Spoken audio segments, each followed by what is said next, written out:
I have his book collection.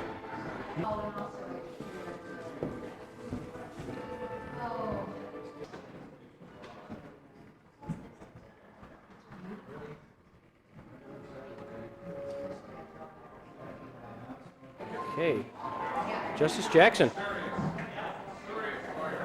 Any thoughts that you were telling me a little bit of story about you'd done some research based on material you got from one of your friends, Jerome Jacobson? Yes. And from the Masonic Temple, and learned about the fact that he was somewhat of an environmentalist. Right. How'd that work out? Well, he represented some farmers by the name of Forbes, and represented them because sewage from the city of Jamestown was flowing down in the Chautauqua, and the cows in the Forbes farm would drink the water from the Chautauqua. And some people contracted typhoid fever from the cow's milk. They traced it to the city, so he sued the city. And the city, made much of it, saying that he was just looking for publicity and what have you. Hey, Park. But as a result of his effort, he won the lawsuit, and the city put in its first and a modern sewage treatment plant to treat that sewage before it hit the Chautauqua. Kidding. It's terrific. Now, what did you do a paper on that, Judge? Yes. Yeah. I did a paper for a speech that I gave to some students at Frewsburg High School when they dedicated a room in the name of Justice Jackson. Do you still have that copy of speech? I do. I'd love to have a copy of that. That'd be terrific. As I we're just happen to gathering have up it all with these me archives. right here. Oh, terrific! Of the Bar Association, but we do have some members here who have been here for 30, 40, 50 years, and I'm sure that they have shared many of their interesting stories with you. I would like to say that during my 22 years here with the association, that I've had the opportunity to make many good friendships with lawyers who every day make my life interesting in a good way. I've been thoroughly impressed with the abilities of the attorneys in this town, and I think that the City of Jamestown and Chautauqua County should be proud of the quality of the legal services that are provided to the public by the association. And I'm glad that we're here to celebrate all of the accomplishments of the association for the last 100 years. I'd like to introduce some guests and dignitaries tonight who have honored us with their presence. Some of them will be introduced later on by other speakers. If you could just kind of wave your hand so that people can see where you are and identify you. First of all, we have Mr. George Niebank, our speaker. I believe that's George. We have Joanne Niebank, his sister-in-law, here with us today. We have Supreme Court Justice Joseph Gerasi. We also have Supreme Court Justice Salvatore Martocci. We have County Court Judge John Ward.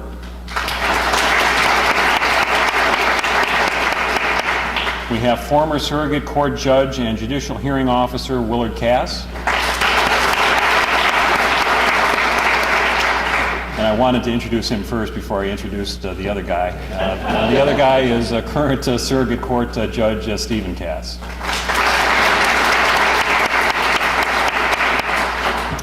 We have Family Court Judge Judith Clare.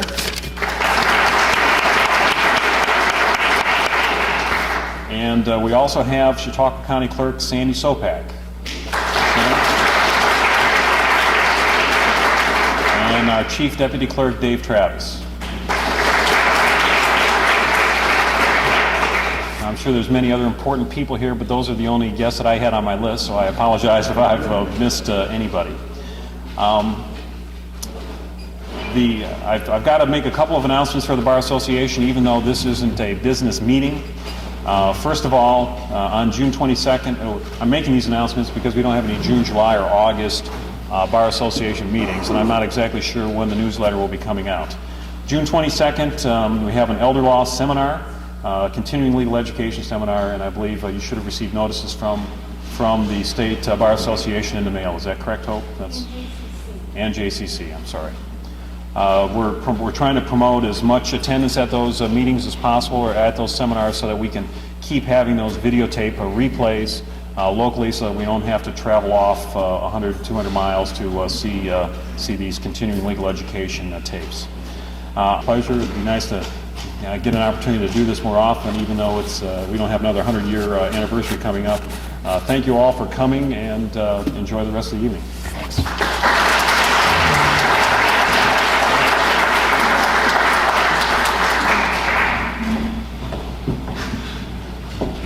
Good evening, and thanks for coming. This is the first party I've ever organized for the Bar Association, and it's turned out pretty well, but let me give you one tip. If you ever have a party here and the institution says, would you like us to have somebody welcome you? Say no. Just kidding. Okay. I am the chairman of the Centennial Committee because I asked to be, and I want to recognize the other two members of the committee. It's an ad hoc committee. It was made up out of thin air by recruiting Greg Peterson, who arranged for our wonderful speaker tonight, and Mary Hoydu, who did all of the printing, your invitations and agendae were all prepared by her. She did a wonderful job, and I really want to thank both Greg and Mary.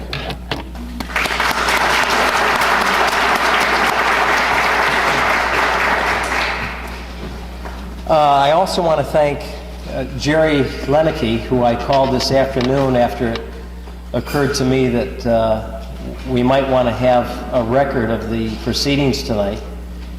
And I had to get a court reporter, so I called up to Mayville, and Jerry said for a meal and $5 he'd do it. And he's got the meal, and he's already halfway through the record, so we'll probably save $5 on that. I'm going to move on here shortly, but first, there is kind of a special note that I want to make tonight. My former opponent and longtime combatant, Bob Siddell, is here.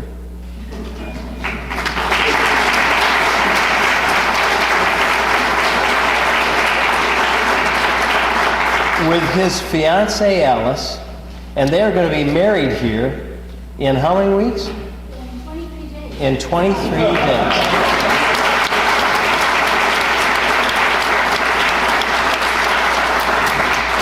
Bob, thank you for coming, and Alice, so good to meet you. God bless you. You're welcome. And now, I'm prepared to introduce our Master of Ceremonies, Greg Peterson. Thank you, Greg.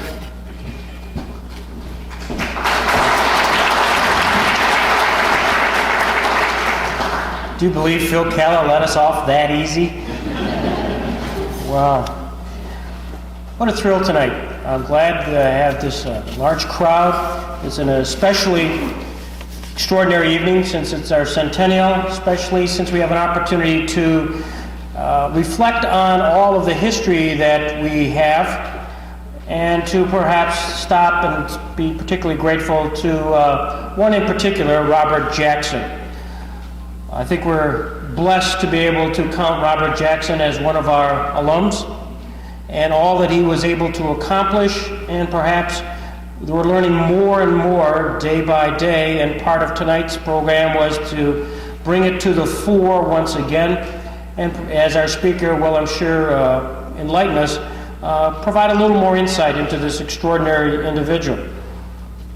Before I give it just a little biographical background, we did have a couple of letters from folks who regretfully were unable to attend, but I thought I'd make them as part of the record. There's a letter addressed to Phil. Thank you very much for your kind invitation to the JBA Centennial Celebration.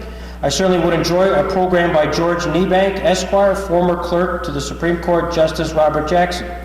I believe it certainly is a fitting way for you to celebrate the JBA Centennial.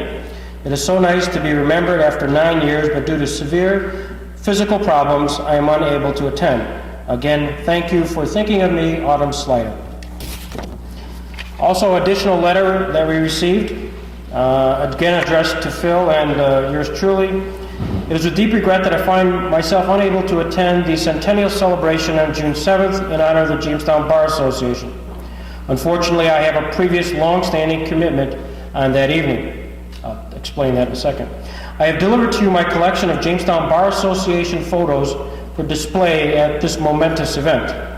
These photos were originally a part of the Samuel Edson estate and currently adorn the Jamestown City Court jury room. The oldest photo is circa 1900 and includes the entire Chautauqua County Bar Association, as does the subsequent photo circa 1927. The remaining photos circa 1947, 1967, and 1987 depict only the Jamestown Bar Association members. My collection at this time is void of the most recent 1997 Jamestown Bar Association photo, and I would appreciate your assistance in procuring such a photo to complete the Jamestown City Courtroom collection. I hope and trust that this important event, which you have labored long and diligently towards the completion of, is a resounding success. My best regards to you and to each and every brother and sister of the bar and members of the judiciary who are in attendance on this historic occasion. Respectfully, Jamestown City Court Judge John Lamacuso. You should note that John is at the Italian-American golf tournament.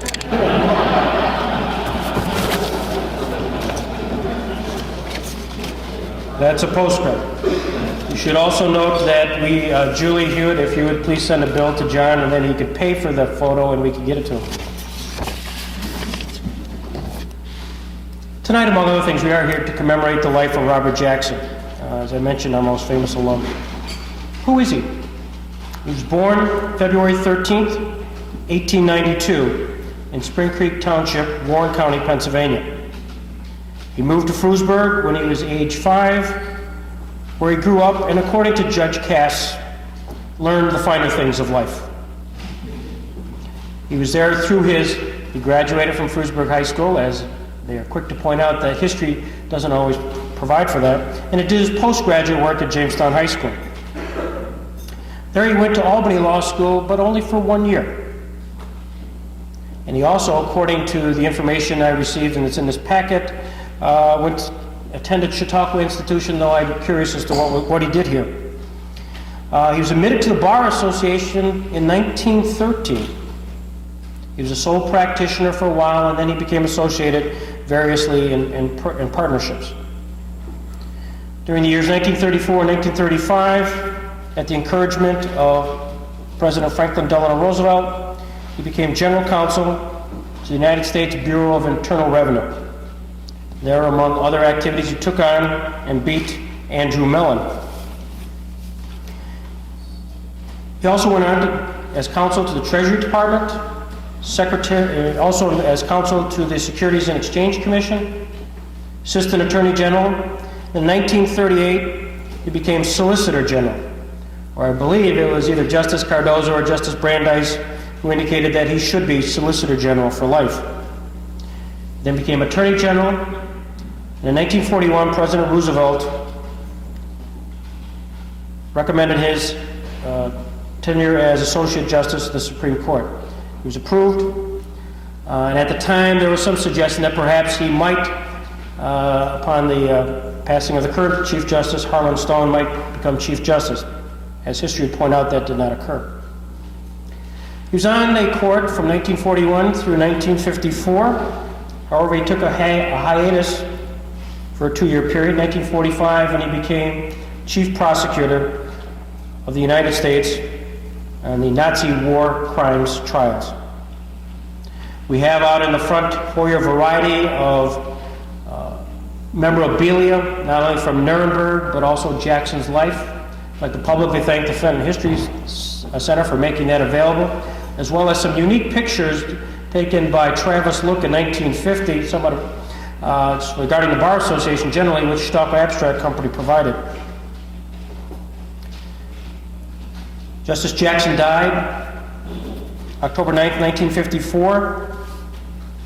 He was interred in the Frewsburg Cemetery after an extraordinary ceremony held at St. Luke's Church in Jamestown, where all 8 justices, including Chief Justice Earl Warren, came to Jamestown to pay their respects.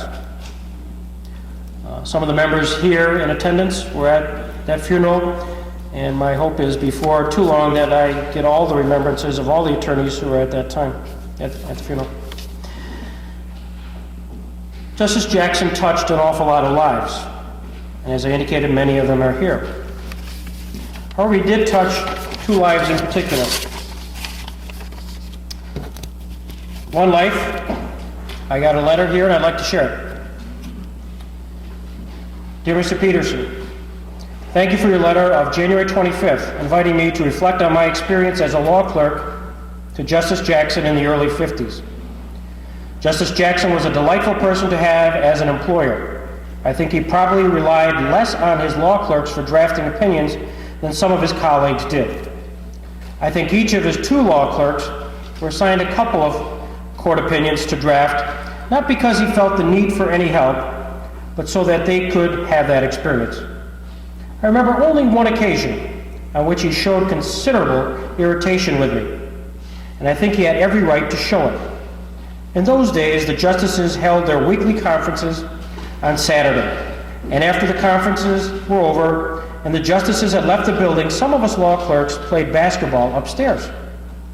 I had developed the habit, without ever asking him, of using his private shower after basketball games. You're ahead of me now.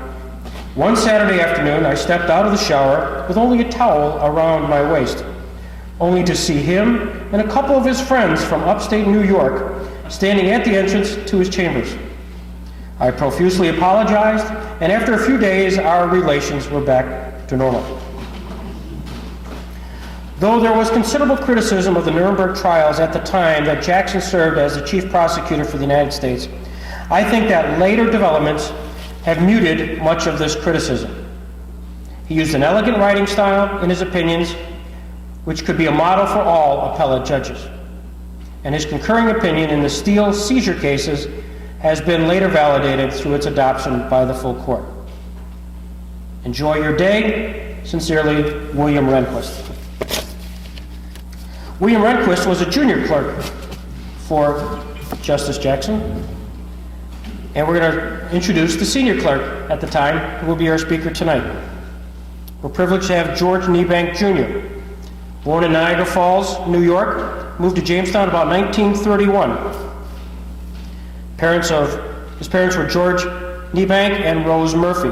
His father was a banker for many years and president of the Bank of Jamestown for, I believe, 20 years.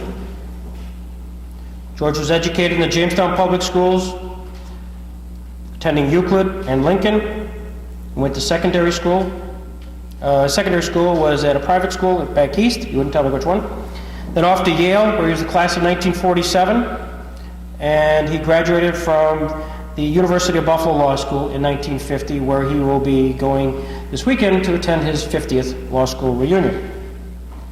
He was in the Navy during World War II for 33 months. And then after he graduated from law school, and because of relationship with family members, and a stellar career in law school, he was given the great privilege of being asked as clerk for Justice Jackson. That was in the October term of 1950. In the spring part of that term, a guy named Rehnquist shows up, and according to a book which I have out in the front foyer of the Supreme Court written by William Rehnquist, which I would commend to you, there are a tremendous amount of references to our speaker, George Niebank, and how Chief Justice Rehnquist relied on George just to walk him around, to show him the ropes, and for that he's been eternally grateful. And as I understand it, George taught Justice Rehnquist everything he knew about the court and constitutional law. That's what it says here. After 2 years on the court, he was called back into the Navy. This was during the Korean War, but instead he was appointed as a commissioner of the then new U.S. Court of Military Appeals. Shortly thereafter, He had an opportunity to be counsel to the Atchison, Topeka, and Santa Fe Railroads, where he was there for 29 years, and retired in 1982 with the office of Senior Vice President. He had underneath him 55 salaried attorneys, and there were 5 offices throughout the country. I won't bore you with a lot more of the details, but George Niebank has one terrific career. Has 4 children, wife who recently passed away, and I can't say how thrilled I am that we have today in our presence the former law clerk of Robert Jackson, George Niebank. George?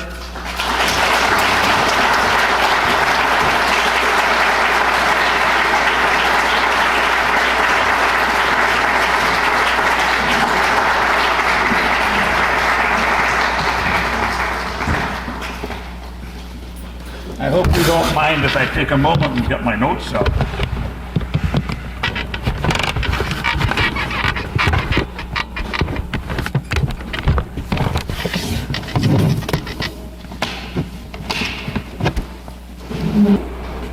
Thank you, Greg, for that most generous introduction.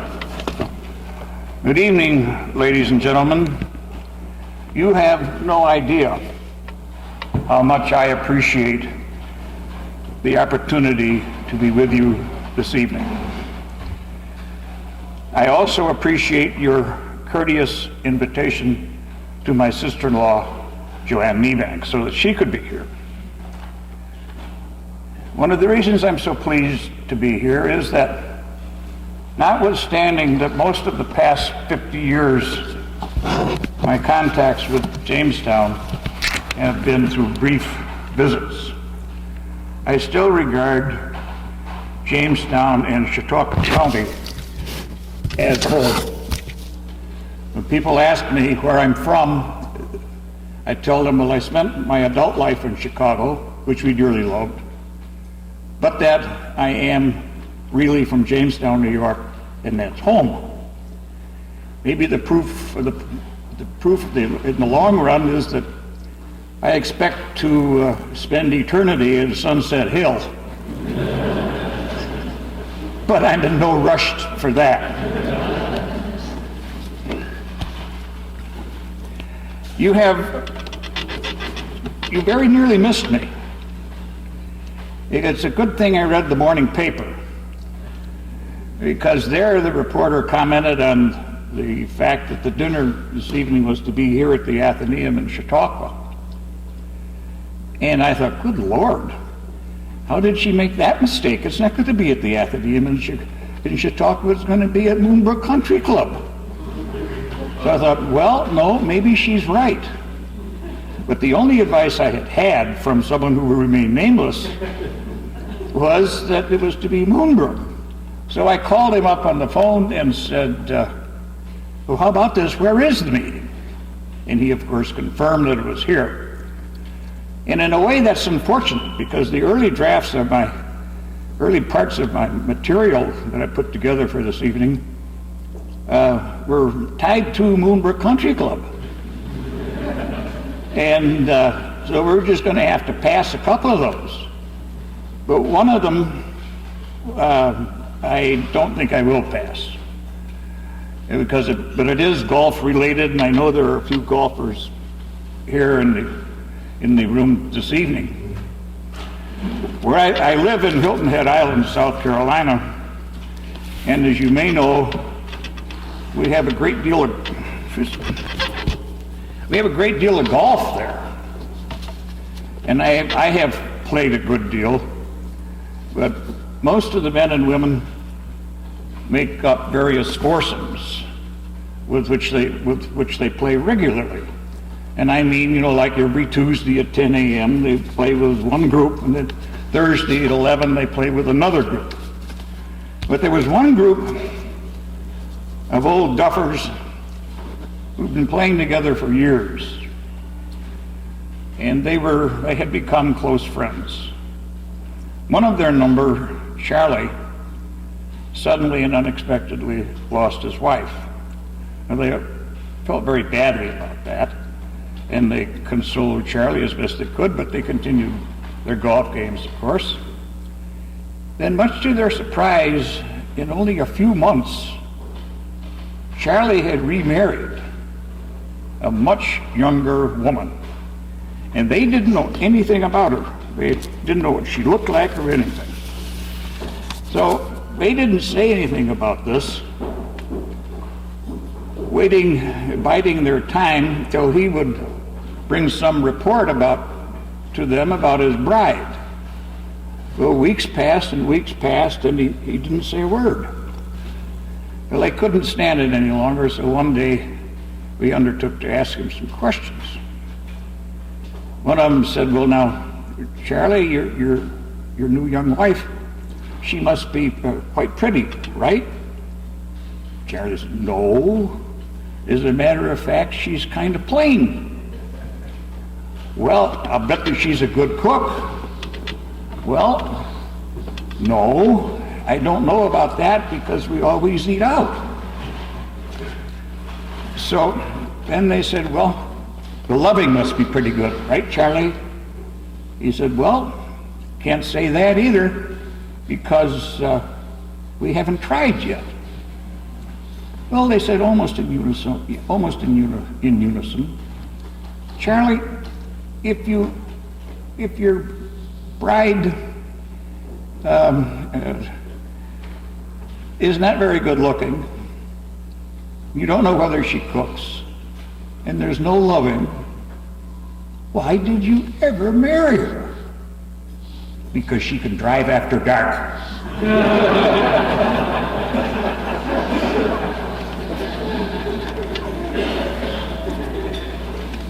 Mr. Justice Jackson would have liked that story, although he had nothing to do with golf. I don't believe that he ever had a golf club in his hand, as far as I know. He loved a good story. He was a genuine raconteur and really an inveterate storyteller. It was my great pleasure, as you have heard, not only to come to know him very well personally, but also to be able to work very closely with him for 2 years and then to maintain contact with him after my service at the court was concluded. From then until the time of his death. He died too young, after only about 15 years in the court. Now, he did leave his mark on the court, but surely not the mark he would have left had he lived to serve 15 or 20 more years. It is certainly fitting that you have chosen to memorialize Robert H. Jackson on this occasion marking the centennial of the Jamestown Bar Association. Jamestown and Chautauqua County have had, and doubtless still has, some outstanding lawyers. But I dare say that he was, by all odds, the most outstanding member of the Jamestown and Chautauqua County, Jamestown Bar in Chautauqua County, in the 20th century. I think it's unlikely that we'll ever see his likes again. It's not that we are incapable of producing another in his mold. But if such a person came into this world today, he or she would not evolve as he did. And to a certain extent, it affected also other attorneys of his era. Times and conditions have changed so dramatically as, I believe, to preclude the development or the nurturing of another Robert H. Jackson. 20 years or so ago, we had a reunion dinner of Jackson clerks in Washington. You can imagine that the conversation ranged far and wide. But we finally focused our attention on this fundamental question: what made Robert H. Jackson tick? I would like to be able to report that we were able to produce a nice consensus among the group so that we could go away with a package which I could now pass on to you about what made Robert H. Jackson tick. But that was not quite the way it worked out. It is not that there was substantial disagreement among us. There wasn't that substantial disagreement.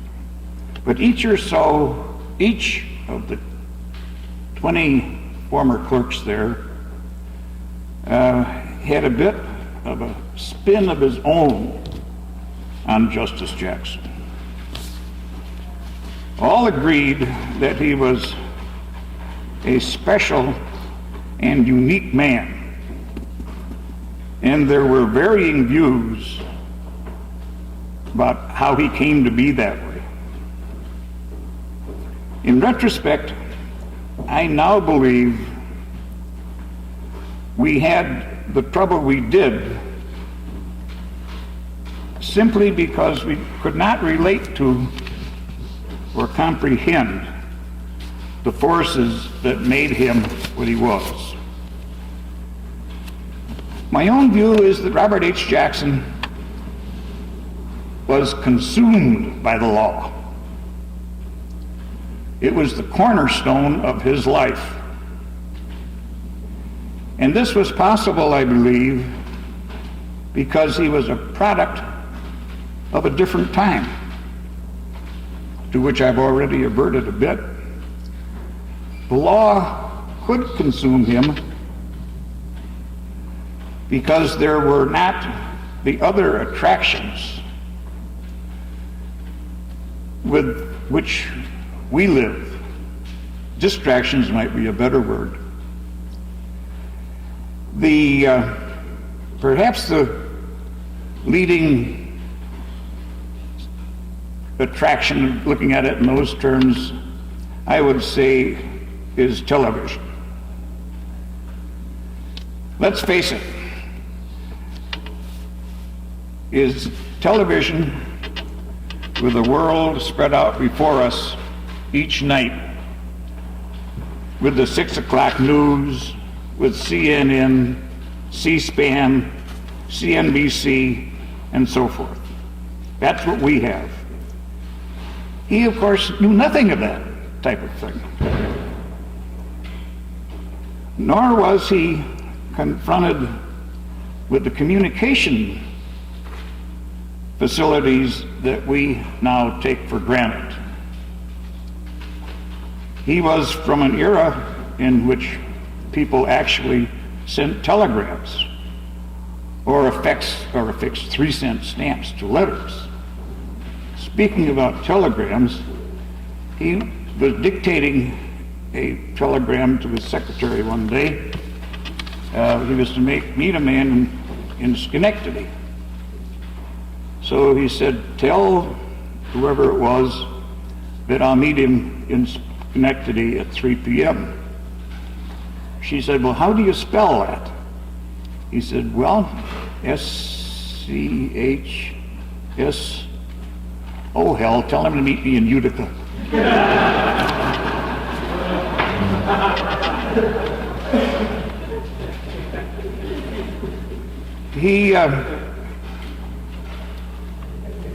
He knew nothing of the travel facilities that are available to us today.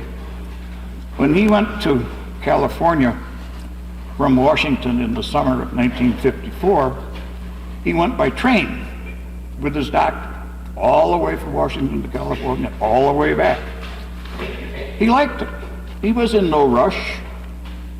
And that was a very nice time to travel by train. The trains were still good then. And of course, he had no hint of the age of the personal computer and the internet. I imagine he would have had a good deal of trouble with the computer and its impact on the practice of law. Happily, I myself pretty much avoided computers while I was working, but they were coming right on the heels when I left. Maybe that was one of the reasons I did leave. But now I have to admit, I travel with a laptop and keep in touch with my children by email, but I think he would have had a good deal of trouble with that. I can't imagine him doing research on a computer and reading materials off a monitor screen. Oh, I guess you could print them too, but you won't read them first, I guess, before you print them.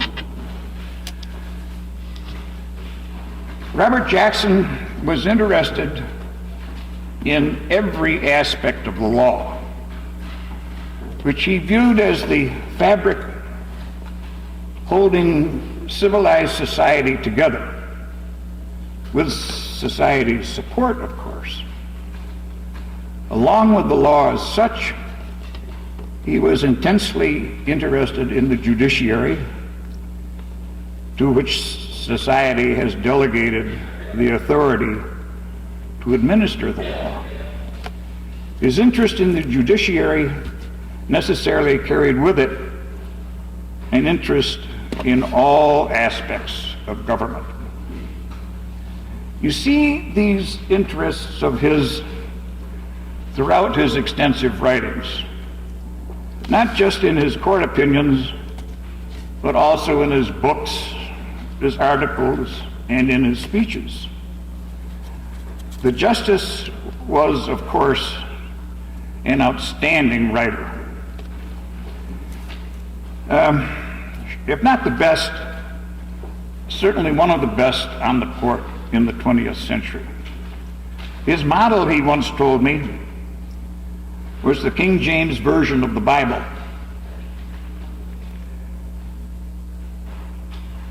One of the reasons his opinions read so well is that all were first written out by hand on a yellow legal pad.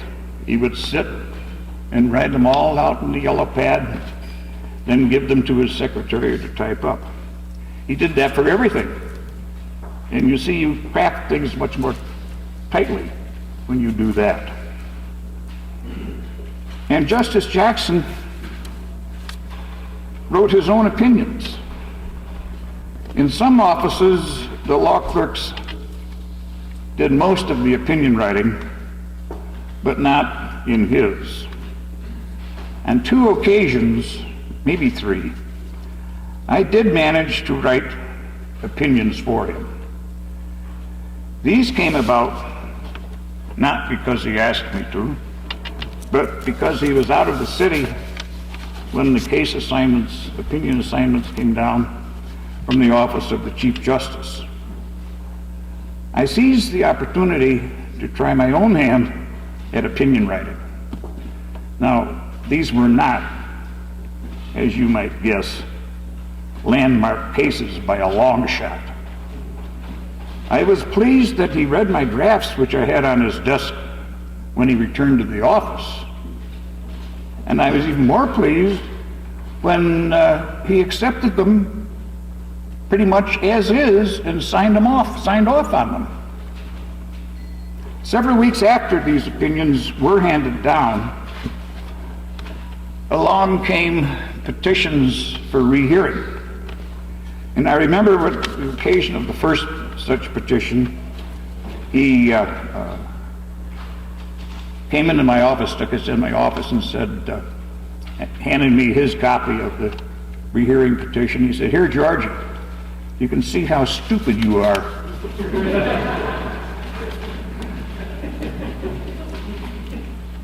Justice Jackson's almost single-minded devotion to the law meant that he was not in truth what you would call a truly well-rounded man. He had no hobby of which I am aware, except possibly reading. And even then, you can imagine what subjects attracted his attention. When he was in Jamestown, and I suppose for several years after he first went to Washington, he had a boat on the lake, which he was called the Alibi. And I believe he enjoyed it, but I've been on it myself several times. But other than horses and horseback riding and fishing, he liked to fish. He really did not have any interest in sports. One time in the Washington Post, an article appeared this given morning that said Robert H. Jackson was being considered as the next commissioner of baseball. And my fellow clerk at that time was John Cushman from Cornell. And so we asked him when he came in, we said, how about this business of you being commissioner of baseball? He said, what? He said, yes, the paper says you may be commissioner of baseball. He said, you know, I don't even know one field from the other. And you know what? I believe it. He just, those things didn't interest him. He didn't seem to have any interest in music, art, or the theater. At least he never talked about them. He did comment to me about one painting at one time. He again stuck his head in my office and asked me if I had seen the huge painting of Washington crossing the Delaware that hangs halfway up the one set of the stairs in the House chamber. And I acknowledged that I had. He said, well, you've seen prints of the picture with a little fellow hunched down to one side with Washington standing up there. He said, but George, you know what that little fellow's saying? I said, well, I can't guess. Well, I have it on good authority that was saying, sit your fat bum down, George. You're rocking the boat. One testament to the level of his scholarship was his close relationship with Mr. Justice Frankfurter. Now, believe me, I'm not trying to be a name dropper, but everyone who worked with or was associated at all with Justice Frankfurter called him behind his back Felix.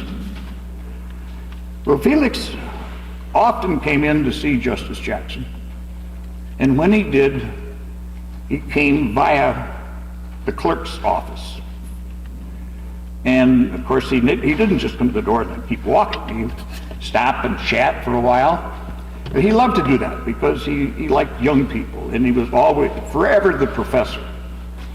But he'd ask us about something, and he was a bouncy little man like this. And he'd start to try to remember an opinion. And then he'd start to whistle, and he'd go over. We had the U.S. report sitting on one wall. He'd go over and he'd start talking about who the lawyer was that argued the case. He couldn't remember the name of the case, but he could remember who argued it.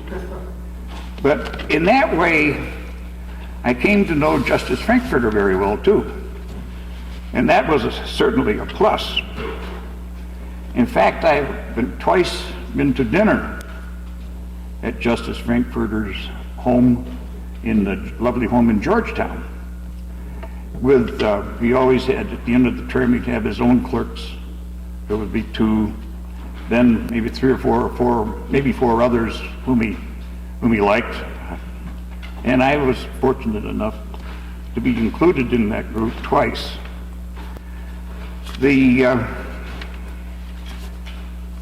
dinner was followed by brandy and cigars and it was always an excellent meal.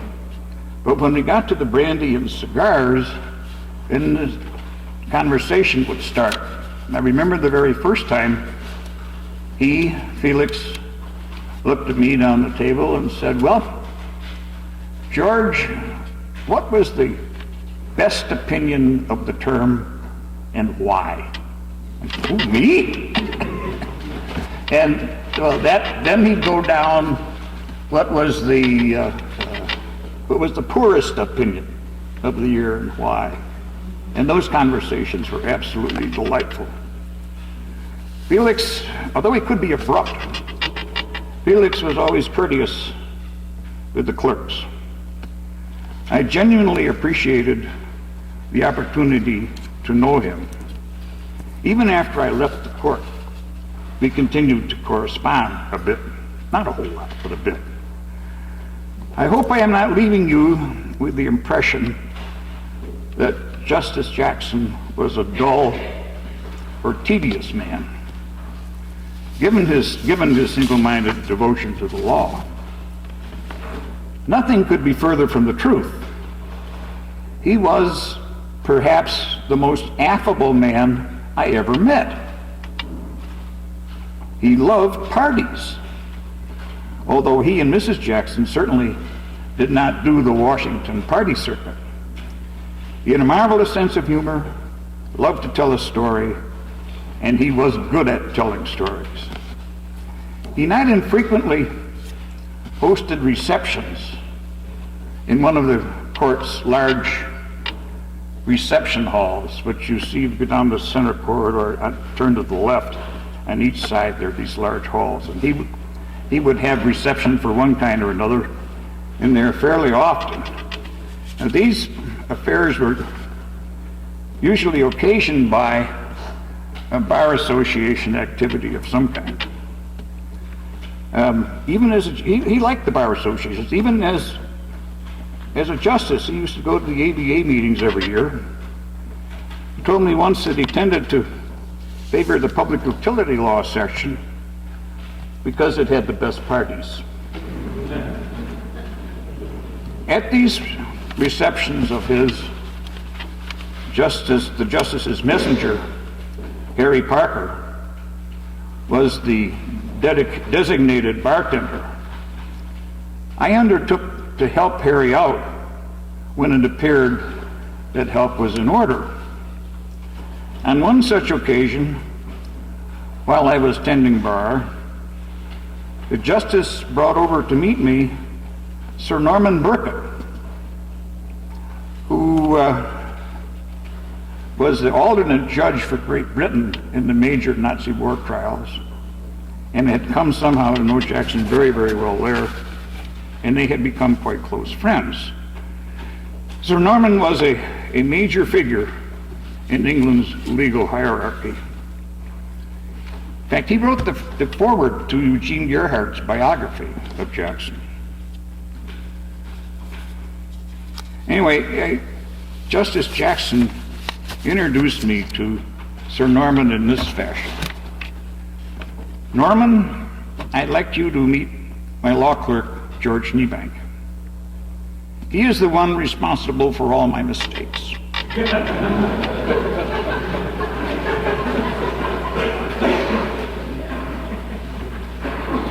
Then he added, "And I want you to note, Norman, that the young men in my office come to know both sides of the bar."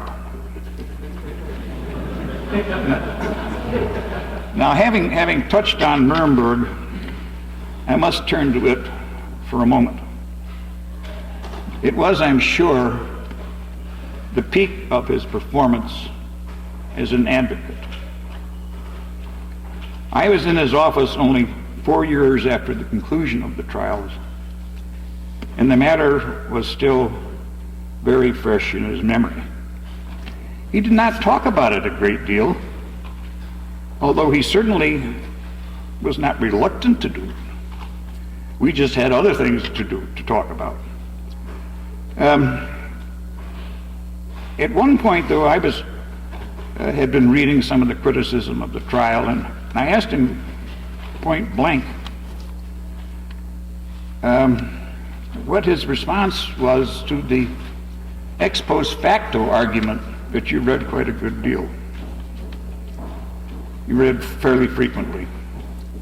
He answered that murder had been for centuries a crime in all civilized societies, that no one would have blamed the Allies for standing the major Nazis up in front of a wall and shooting them. But it was, he said, better to prove their guilt in a courtroom, and then in that manner establish precedent for the future. As you all know, it has done that. As witness, the war crimes trial is now taking place at The Hague. Justice Jackson came away from the Nuremberg trials with a heightened awareness of national security matters. Now, I have done very little more this evening than scratch the surface of the Robert H. Jackson story. I know he would be delighted that you have chosen to honor him in this way on the occasion of the 100th of the Centennial celebration of the Jamestown Bar Association. And I, once again, am pleased to have been invited to share this evening with you. And I want to thank you for your courteous attention. Good evening.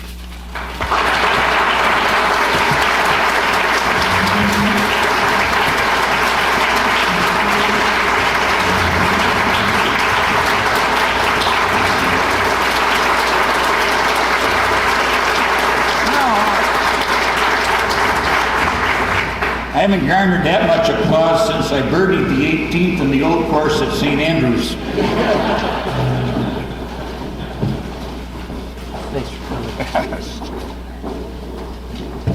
George, Mr. Niebank, thank you very much for coming. Thank you all for coming.